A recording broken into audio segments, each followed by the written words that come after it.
પંજાબ બહુ મોટું ક્ષેત્ર હતું. જે પાકિસ્તાનનો પંજાબનો વિસ્તાર છે તે તો હતો જ, સાથે જે પહાડી વિસ્તાર છે હિમાચલ તે પણ હતું, હરિયાણા પણ હતું. તો આ જે પહાડી વિસ્તાર હતો તેમાં હિન્દુ રાજા લોકો હતા. તો તે બધા ઘૂંટણીએ પડી ગયા હતા અને તેમને મુગલોની સાથે ઘણા પ્રકારની સમજૂતી કરી લીધી હતી અને સંબંધ બનાવી લીધા હતા. મોટા ભાગના સંબંધ એવા જ હતા કે રાજા પોતાની દીકરી કોઈ મુગલ બાદશાહને કે તેના કોઈ દરબારીને લગ્નમાં આપી દેતા હતા. તો ગુરુ ગોવિંદ સિંહે જઈને આ બધા રાજાને કહ્યું, આ તમે શું કરી રહ્યા છો? શું આ તમે બરાબર કરી રહ્યા છો? શું જે તમે કરી રહ્યા છો એ ધર્મ છે? તમે જાણો છો.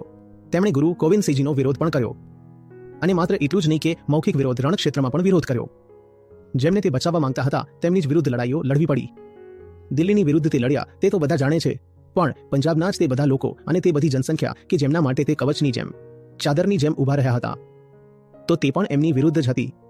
એમની વિરુદ્ધ પણ તેમણે યુદ્ધ કરવું પડ્યું અને તે ધર્મયુદ્ધ કહેવાય છે. શ્લોક હંમેશા કલમથી નથી લખવામાં આવતા, ઘણીવાર તલવારથી પણ લખવામાં આવે છે. તેમણે તલવારથી એક વક્તવ્ય લખ્યું છે, એક તસવીર ખેંચી, દેહ શિવાબર મોહે ઈહે, શુભ કર્મન કબહુ ન ટરું. આ શીખવાડ્યું છે આપણને ગુરુ ગોવિંદ સાહેબે.